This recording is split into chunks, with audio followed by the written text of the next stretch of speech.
friends? Today I'm starting a vlog I did not plan to start today. I was in the middle of filming a vlog, in the middle of it, and the first two books ended up being DNFs. And honestly, that's not that fun for you all to watch, and I wasn't enjoying making the vlog anymore because I was so not enjoying all the books. So I've decided to abandon that vlog, start afresh, and also because I had two back-to-back DNFs, I've been feeling kind of slumpy all of a sudden because I wasn't enjoying the books I was reading. So I wanted to have a way where I could kind of lean into mood reading for a couple of days and just get myself back on a positive book note because I'm currently not on one. One of the books that I DNF'd was a fantasy. One of them was a romance. So I decided to start off this 24-hour timer vlog because that is what we are doing. We are going to mood read for 24 hours with the timer, stopping and starting the timer every time I read, and we'll see how long it takes me to get through 24 hours while mood reading books that I actually want to read. Since I DNF'd a fantasy book and a romance book, I decided to mood read this first book with a brand new genre.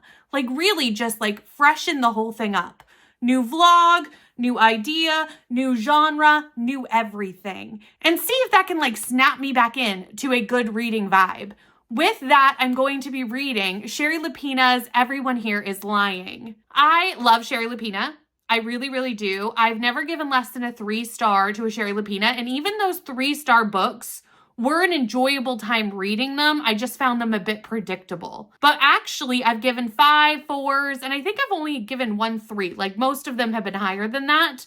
And even the 3-star, again, I read it kind of late last year with the newest release of Sherry Lapina's. I enjoyed that book overall. It just wasn't the best. And it was a tad bit predictable. But this is my buzzword for January, so I needed to read this at some point during the year, and I don't know, it just was looking at me from the shelf. And realistically, I think thrillers, since I don't read them that often, are actually a good way to kind of stop a slump because they are so fast-paced and they do really keep you kind of flipping the pages. The chapters tend to be small, you tend to be switching perspectives a lot, and I do, again, like this author's writing style. I know that already. I wanted to pick up an author that I knew that I liked. I didn't want to try a new-to-me author first off in this vlog. We may do one next. We'll kind of see if by the end I'm still in the mood for the book that I'm thinking of. We'll see how it goes because I am going to mood read through this 24 hours and just see where my mood takes me. So let's go start this vlog and let's start Sherry Lapina's Everyone Here Is Lying and see who is everyone and what they're lying about.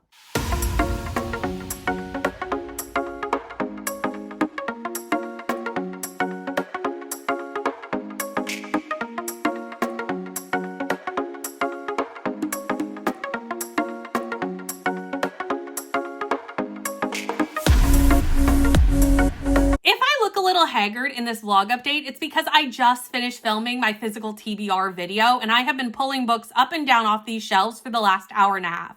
I'm terrified for editing me to add up that video, but anyway, right before I sat down to do that, I got to 50% of Everyone Here Is Lying. This book is exactly what I needed to kick me out of this kind of slumpy feeling I was having because I knew this was going to be a fun, fast thriller time. It is obviously a heavier thriller because it does follow a missing child, but it really is quite the mystery, and I'm really interested to see how it kind of unfolds for the rest of this book. This is more of a mystery thriller than like a straight thriller. We are really following the detectives and also the characters at play while we discover what happened to Avery.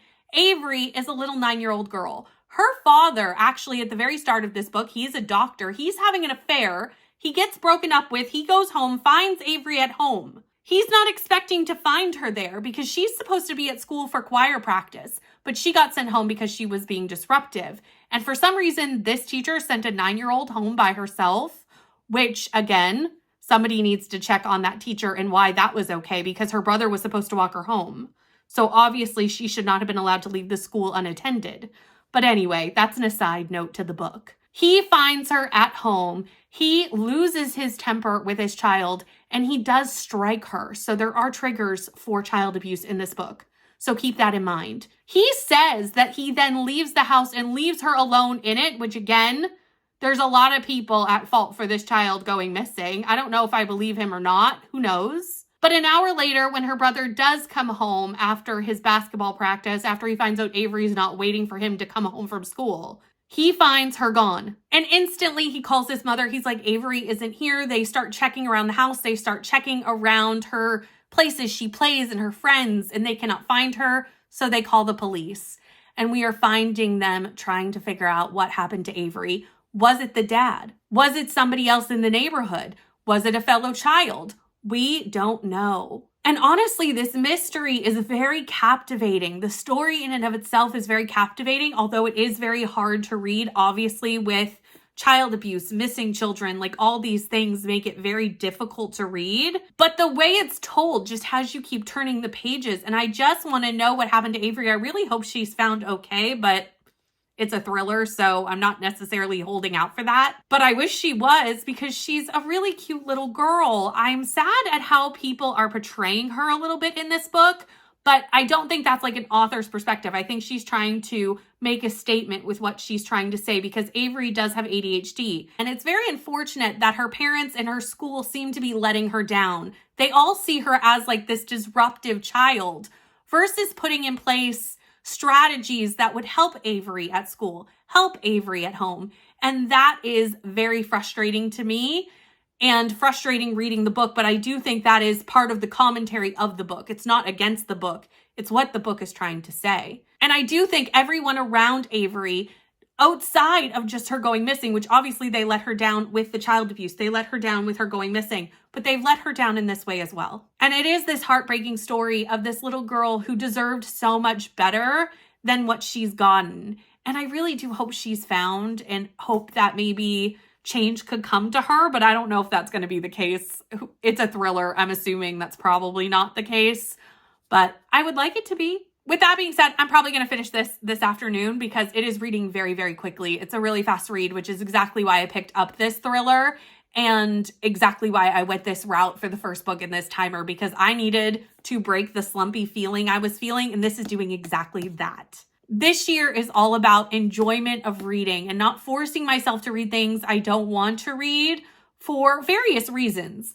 There's always reasons why sometimes I'll read a book that I feel forced to. And I think being able to pivot and mood read when necessary is going to be so helpful this year. And this is exactly what I want this year to feel like, is the ability to do fun challenges and participate in fun things, but do it in a way that allows me to kind of move and flow and read for enjoyment throughout that. And I'm so glad you're all here for that ride, but I will chat with you next when I finish this book. 1, 2, 1, 2,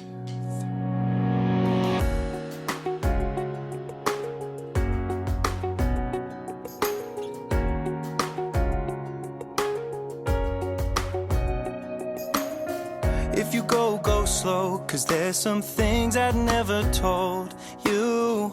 Why, I don't know. I guess I've never been as bold as you.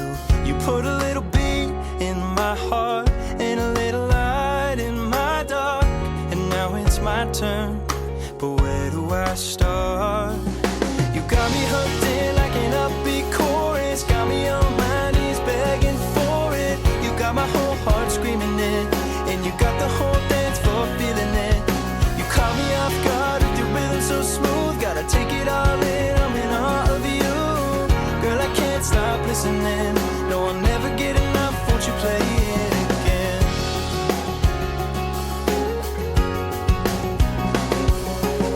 Well, maybe it don't show, but I'm on pins and needles for you. And girl, you ought to know, no one makes my jaw hit the floor like you do. You put a little beat in my heart and a little... So I finished Everyone Here Is Lying by Sherry Lapina, and I'm not sure I loved the twist of this book. It was okay. I didn't love it. And the twist came so early. I think we had like 30% left in the book when the big twist happened. And the end of the book felt like it was really dragging out. And I do understand that we were telling the story past the twist, but it felt really drawn out. And the pacing of the last quarter of this book felt really, really off to me, unfortunately. However, overall, it did what I wanted it to do. It got me to finish a book really quickly. It got me kind of out of that slumpy feeling that I was feeling. And even though this isn't my favorite thriller or my favorite Sherry Lapina, it did its job. It did what I needed it to do. I'm going to give it 3 stars because it probably is just not my favorite from the second half. But the first half was what I needed it to be. And overall, it worked out and it got me feeling a little less slumpy than I was before. With that, it is Thursday and I have sprints today. So on sprints, I am going to pick up my next book that I'm going to read from start to finish in this vlog. And I say it that way for a reason because I do have a buddy read currently ongoing that I'm going to add to this vlog as well. So the book I'm going to read on sprints today is going to be Service Model. This is on my TBR. It's on Timmy's TBR because Leandra put it there. And Leandra on Tuesday sprints this week said that this was their favorite book of the year. And I knew that it was a favorite because it was in her favorite books of the year video, but I didn't know it was like the ultimate favorite. And I was already kind of thinking this should be my next read. I kind of was like, another genre that's away from the ones that weren't working for me. We're going to go sci-fi. But when she said that, it like solidified that choice as the next book for this vlog. Like I was like, okay, that's it. That's where we're going to go. When Leandra put this on my TBR, she comped it to Psalm for the Wild Built, and we all know how much I adore Psalm for the Wild Built, so I really hope that this is a favorite for me as well. I'm going to start this on sprints, but before that, I need to catch up on my buddy read because I did not read yesterday's pages, so I have yesterday's pages to read and today's pages. That buddy read is for Truth Witch by Susan Dennard. I'm reading this with Julie and Jess. Julie and Jess are both rereading this. They love this series so very much. I have never read this series. I know, it's crazy that I haven't read this series, but I haven't. I have the first 2 books on my shelf. So when I saw it on Julie's TBR, I reached out to Julie and was like, buddy read? So obviously this buddy read is a little bit different for me than it is for them as they are coming back to a well-loved series. I'm meeting all these characters for the first time and I'm meeting this magic system for the first time. And I know how this got on my TBR. It's this magic system, these different types of witches. It's a really interesting magic system and I'm really enjoying discovering it and discovering these characters. I am 120 pages into this book already and I haven't read any of it in the timer, but I'm about to. I'm about to start this in the timer as well. I currently have 18 hours and 48 minutes left, I think. I'll screenshot it and put it here. So the next update will have a little bit of both books being read because I'm going to be reading them simultaneously. So we won't really know how long it took me to read one book or the other because it is going to be mixed.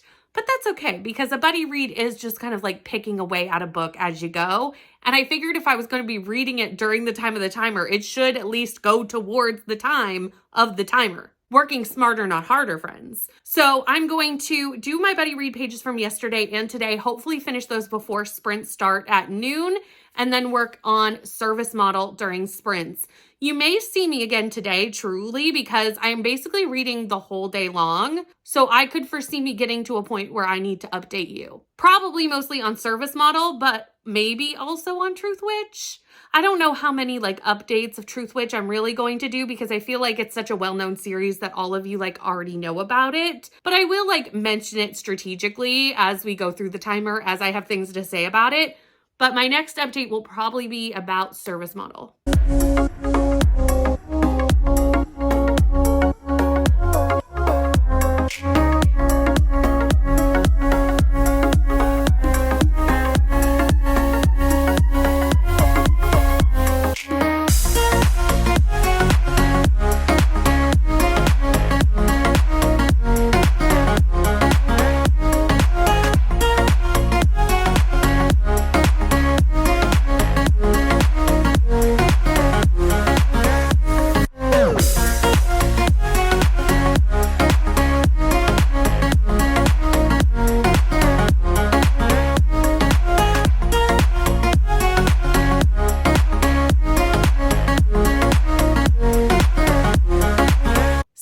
Many hours later and we are on our final sprint, and right before we went into the second to last chat, I hit 50% of Service Model. This book, I've been on a journey with this book, honestly. I've read the first 3 parts of this book, and the first part I was obsessed with. absolutely obsessed. So in the first part of this book, we meet Charles, and Charles is a robot, and he is doing his task for the day. He's a valet robot, so he takes care of his master and takes care of his daily chores for his master. So he gets his master up, he gets him ready, he lays out his clothes, he kind of checks his itinerary for the day. He does all those things for his master, and he kind of goes through a checklist of all the things that his human has told him he needs to do. And his human master has not necessarily updated these lists in a very long time and has given contradictory kind of commands to Charles. So Charles is constantly kind of going through lists and doing things that don't necessarily make sense because he's not allowed to delete commands that contradict. His human would have to do that, and his human hasn't. So his list is kind of arbitrary in a lot of ways and contradictory and repetitive. And it's kind of funny to see Charles doing these things, even though some things don't really need to be done. And I loved the robots that are alongside Charles in this first part. So the house itself has some sort of database, some sort of mind meld, if we shall call it that. And he communicates with the house, and even the house can't tell him not to do something, but also knows that it's contradictory. And the two of them are trying to like sort out these contradictory or repetitive commands. And all of a sudden we notice that Charles is really having trouble this morning. He's having a lot of difficulty because everything he does, he has to keep redoing because there's a mess. There's a mess on everything. He lays out the clothes and he notices that they're covered in dirt, or what he thinks is dirt at the time. And then he realizes that he is the one putting the dirt everywhere, and his hands are covered in dirt. What, again, he thinks is dirt. But then he notices that it's red, and he notices that it's blood. And he realizes that he actually murdered his human when he was doing his shave that morning. And truly, Charles and the house don't know how this is possible because he can't decide to murder someone without being commanded to do it. And obviously he was never commanded to do it. So robots come, police robots, doctor robots, everybody seems to be robots, really, come and send him off to like where robots get checked for viruses and stuff being wrong with them. And that's kind of part one of this book and kind of sets us up for what is happening in this book. That part, I really just was so intrigued in how Charles was set up and how this household was set up and setting up this world of all these robots. And the dry humor in this book, the sarcasm, it's dripping with it. It is dripping with it. And I was laughing and I was having a fabulous time. The humor in this book really reminds me of Douglas Adams, who wrote Hitchhiker's Guide to the Galaxy and also The Holistic Detective Agency. And both of those are series that I have really enjoyed. And I really enjoy them for their humor and that type of humor. And this has very similar, really reminded me of that type of humor. Then we went into part two, where obviously he is going to get checked by this system of robots and go to this place where humans will check and find out what's going on with Charles and how this could have happened. And that part two lost me a little bit, just a tiny bit. I'm intrigued in what is happening with the world. And obviously in part three, I got even more intrigued. And I do think it was just part two that really lost me. I was bought in again in part three. So there was just something about part two that I was less interested in. Part of that, I think, is because most of our characters are robots. Some of the dialogue is a bit simplistic and very stilted because they are robots. That's totally fair. Like, I understand why. But it does make the dialogue at times, especially in part two, because in part three, we have less robots in part three. So in part two, it was a lot of robots talking to each other, and the dialogue was a bit stilted and it was a bit repetitive because it was so simplistic. So it felt very repetitive, and you know me and repetitive books and repetitive dialogue. It's just not something that I personally like. So part two lost me a little bit, but part three brought me back in because what is going on in this world? There's something going on. It's sci-fi. And it's also very dystopian. And obviously dystopian books are a subgenre of sci-fi, but when I went into this, I knew it was sci-fi because it's robots. And I knew Charles had killed a human, but I didn't quite know that it was like a dystopian with the world and what is going on with the world and with the humans and with the robots and how that all interplays. And there seems to be something quite sinister going on underneath. Luckily, the humor does kind of levitate everything, but I don't really know what's happening in this world right now. And I don't want to go too far into it because that kind of comes out in part 3. What is going on, or even just the suspicion of what is going on. And I don't want to go too into that because I want you to discover it for yourself if you're going to pick up this book. But truly, I don't even fully know what's going on because I don't know. Like, I don't know fully what's happening. And I do love a dystopian narrative. So a sci-fi dystopian narrative with a robot, like, I can see why Leandra recommended this to me. The dialogue at times is not necessarily my favorite, and it does leave me a tiny bit detached from the story at times. But then the humor and the themes will draw me right back in. So there are a lot of good things happening in this book, and I am very interested in continuing it and seeing how it plays out and how this all comes together. I probably won't do that tonight, though. This is the last sprint, and then I have Bones with my patrons. I do the same thing every Thursday. So if you're around, you hear me talk about this every Thursday, basically. So I will probably pick this up tomorrow and read more of it tomorrow and see how we are going into part 4, part 5, and I believe there's a part 6. And then I'll check back with you when I do that. So I am going to get ready for Bones, get comfortable, and get ready to just like watch some TV for the night.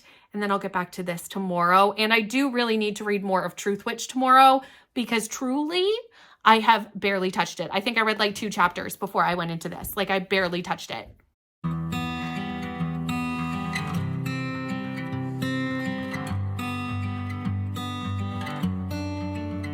Thought the praying would make it better, but I swear to God I'm just as lost as ever.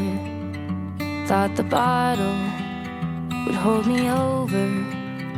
It still hurt me just as bad when I got sober. Everyone around me's found a way to let it go, but I can't help but focus on the things I can't control. All the darkness in my mind, pain that I can't leave behind. I know there's a silver line that I can't see. All the cold and sleepless nights, running out of ways to fight. I know there's a morning light in my reach. If I keep buying time, I stop going out to bars. So yesterday I finished Service Model, and I'm going to give this 4 stars. I really did enjoy what this book was doing.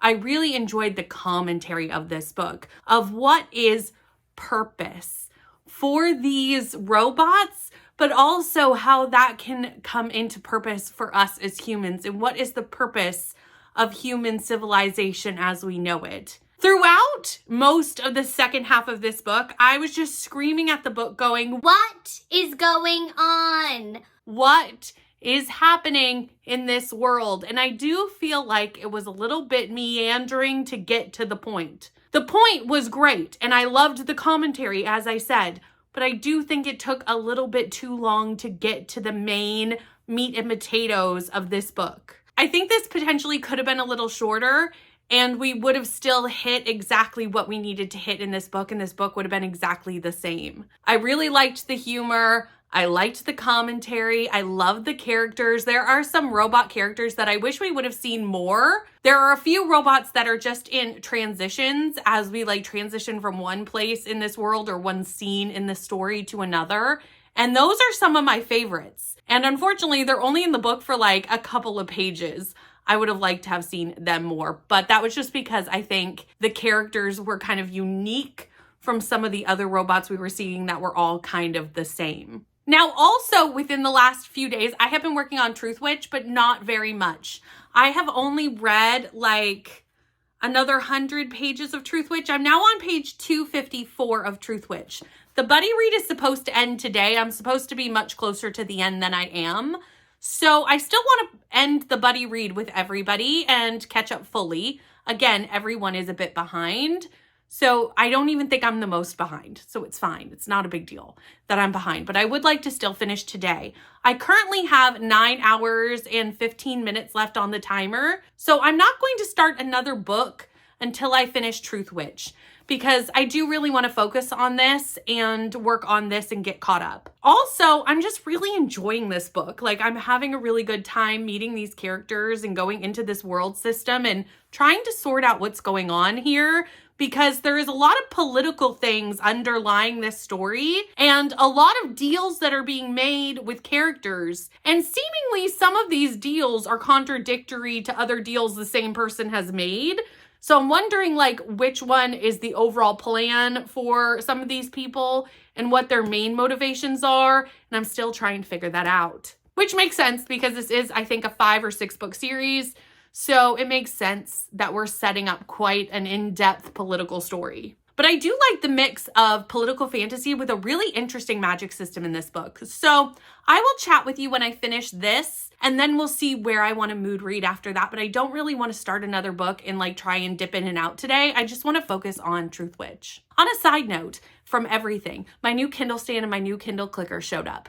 The other day on Sprints when I was reading Service Model, I was saying how much I wish I had a Kindle stand and a Kindle clicker. I'm reading a lot more Kindle books lately with Read It or Delete It and this, you know, just general reading of books that are on my Kindle. And I really wished I had a stand. I ordered one right on Sprints and it has arrived. It is here. It came late last night not during the Tangled watch along, but like right before it. So I didn't have a chance to unbox it and start setting it up. So I'm going to do that today as well because it's still sitting in the box and I want to set it up even though I'm not working on a Kindle book. Like, I just want to get it all set up over by my desk so that I'm ready to read Kindle books on Sprints or wherever else I move it as I want to read Kindle books.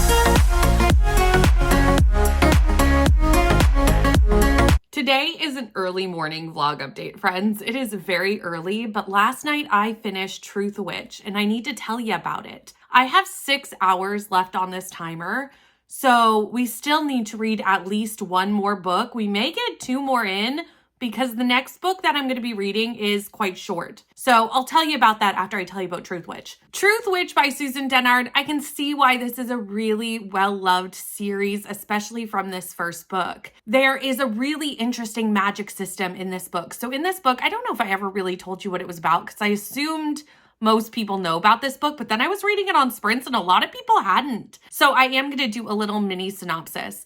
In this book, we're following Safi and Azult, and they are thread sisters. And that was a running commentary in the book that I really did enjoy because it has a real found family vibe based off thread sisters and thread brothers. We have thread brothers in here and a thread family and people that you are destined to be in communion with, destined to be sisters or brothers or best friends with, and the destiny of found family. And I really did enjoy that because in my life, I have best friends who I was literally meant to meet. And I can see how that has that feeling of being connected to them by this invisible thread. And I really just love that found family vibe in this book. So Safi is a truth witch, and obviously each book has a different witch that we are mainly following, and this one is Safi's book. Safi's witchery is that she can tell the difference between truth and lies. When someone says something, her magic will tell her whether it's true or whether it's a lie. This is a very, very rare power. There is very few truth witches. So Safi and her uncle have always kept it very much under wraps. Only the people in their really, close circle knew that she was a truth witch. And Azult is one of those people and is somewhat tasked with taking care of her. She is a thread witch and she's able to see everybody's threads, how they are connected to other people, what their emotions are like, what their intentions are like, based off the color of their threads, almost like a mood ring, but with threads that kind of come off the body that are invisible to most people. And at the start of this book, they are now starting to find out that she's a truth witch. Everybody is starting to find out that she is a truth witch. Her uncle seems to have some sort of plan to protect her, but truly I don't trust him. I don't know if I'm supposed to.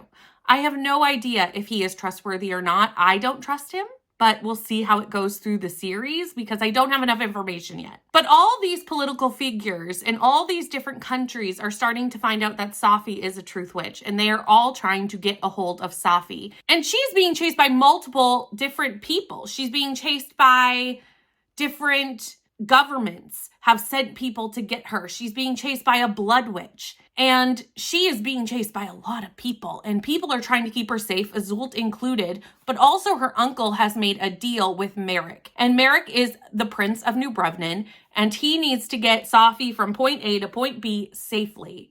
And his uncle will give him something if he does that his country really does need. So Merrick is another really big character in these books. And Merrick is a wind witch, which is another really interesting type of witchery. There's a lot of different types of witchery in this book, and the magic system is really very neat. And I do believe that there may be the inklings of a love interest situation with Merrick and Safi. You see it pretty early on in this book, that they're kind of like floating around each other. We don't know what's going to happen. Nothing really happens in this book, but there's an inkling. There's an inkling for it. And I love it. I kind of love that. The one problem with Merrick is that he is an admiral.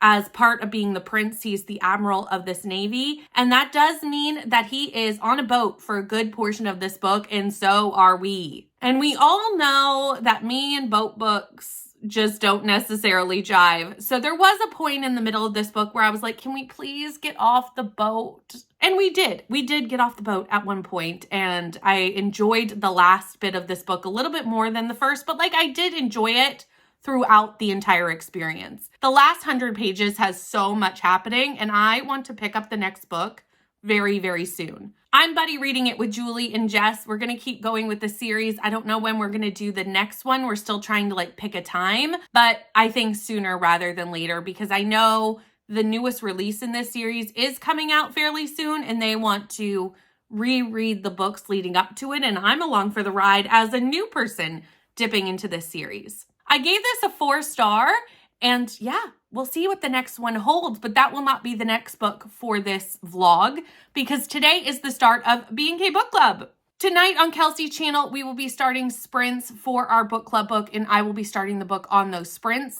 So I am just going to make that the next book for this series, and today just kind of like putter around. I might read for a different video for the daytime until tonight, and then kind of pick up the timer and start going at that point. And our B&K Book Club book for January is What the Wife Knew by Darby Kane. Darby Kane, I've had one book I really liked, which was Pretty Wife, and one that I didn't like, which was The Engagement Party. So this will be kind of a tiebreaker for Darby Kane to see how it goes.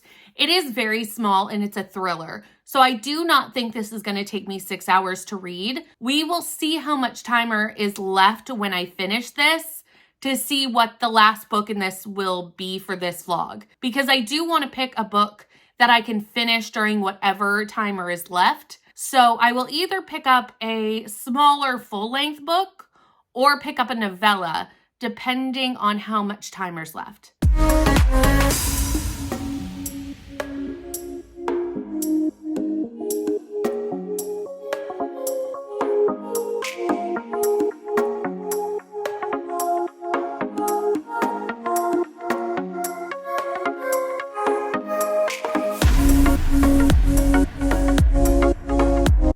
Currently on B&K sprints, and we are on the second sprint, and I have already reached the 50% point of this book.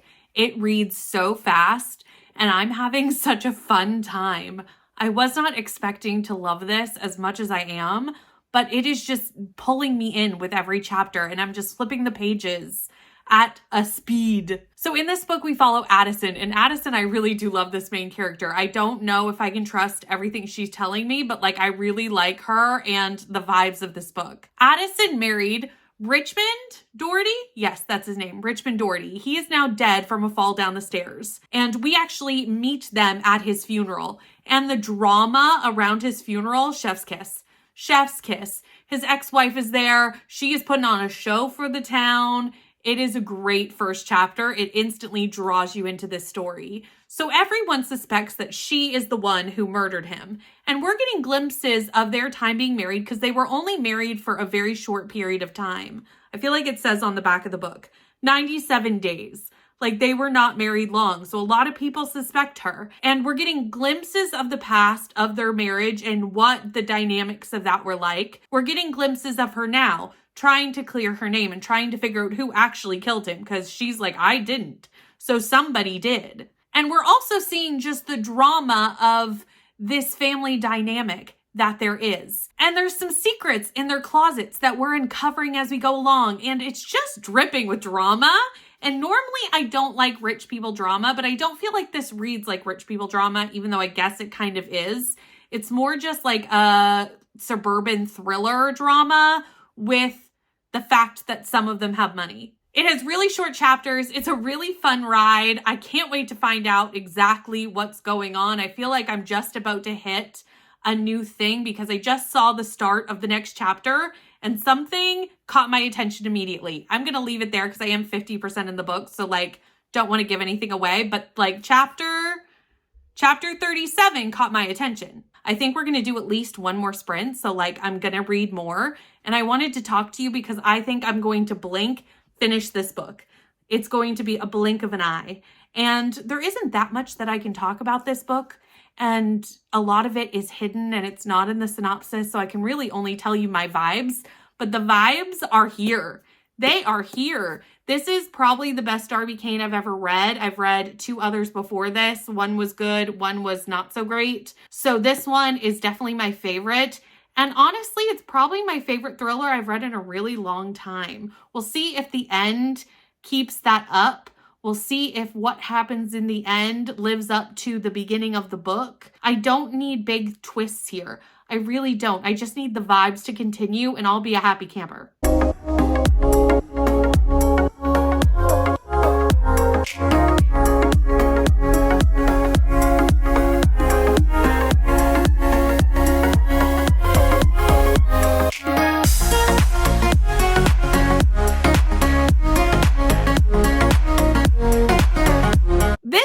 Is taking a while to get through. Every time I do the 24-hour timer challenge where I stop and start, I realize how little I actually read, or at least it feels that way, because we are back to another Thursday, and I know we've already lived a Thursday in this vlog. But I'm currently on Thursday sprints, and right before Thursday sprints, I finished What the Wife Knew by Darby Kane. You know I was loving this book, and this book was barreling towards a 5-star, and then there were 2 chapters at the end. This book went 2 chapters too many and 1 twist too many. There was no need for that final twist. Everything else was great and the vibes were there. And the mystery, if you wanted to follow it to see all the connections, was there until that ending. I love a good twist in a thriller, but I do think you can have too many twists in a thriller, and I believe this was just one too far, and it was unnecessary.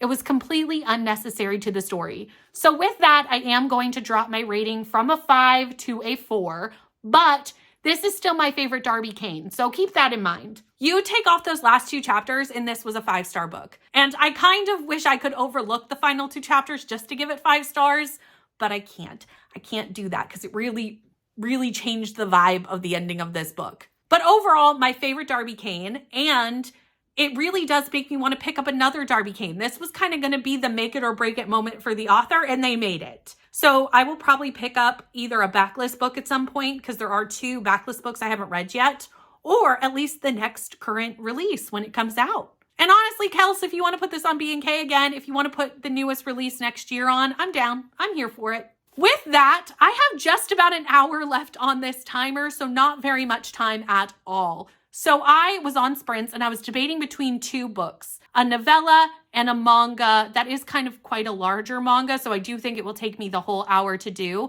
And I let the sprints vote. And honestly, it was a unanimous vote. They all picked the same one, and that was the manga, and that is Death Note Volume 1. So for this last hour, I am going to read Death Note Volume 1 and finish out this timer. I will probably do this at some point today, and I will come back to you either today or tomorrow with the conclusion of our timer challenge.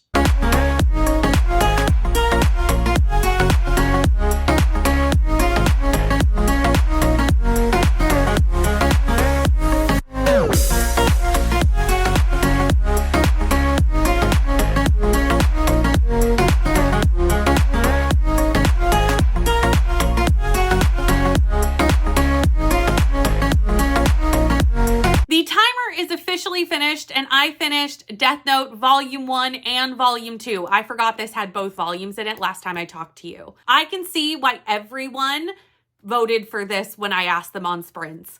I see why. This was a really great manga. So in this manga, we follow Light, and Light finds a notebook on the street. And this notebook is actually a death god's notebook, and it has the power to kill people if you write their name and how you want them to die in the book. Light basically decides to become a vigilante with this notebook and starts killing off criminals and murderers and people they feel are, evil. And we follow him doing just that with his death god sidekick, the person who originally owned the notebook. And we also follow the FBI and the Japanese investigative services following this crime and trying to figure out who the killer is. I am definitely going to be continuing with this manga. I found it really fun to read. It was really interesting. The commentary in here is really interesting. The characters are really great. How the investigation is connected to different things was fun to discover. And the artwork was really nice too. I definitely need to get more volumes of this. I only had the first volume from my advent calendar during December, so I definitely need to pick up more and add this to my collection and to my currently reading manga series. But this is the end of the timer. I have officially been mood reading for 24 hours, and I'm so glad I did, because at the start of this, you remember back at the start of this video, I was feeling so slumpy. And actually, I really feel like reading. I feel excited to read, and I feel excited to pick up more books again. And I feel like I kept the slump at bay by just diving into some mood reading for a little while, which is good because I have some projects that I need to go work on. So I'm glad that I feel like reading. Thank you so much for watching. If you've made it all the way to the end of this video and have nothing to chat with me down in the comments about, leave me the clock or timer or some sort of timekeeping emoji for the 24-hour timer challenge. Thank you so much for watching. Please like, comment, and subscribe, and I'll see you in the next one. Bye.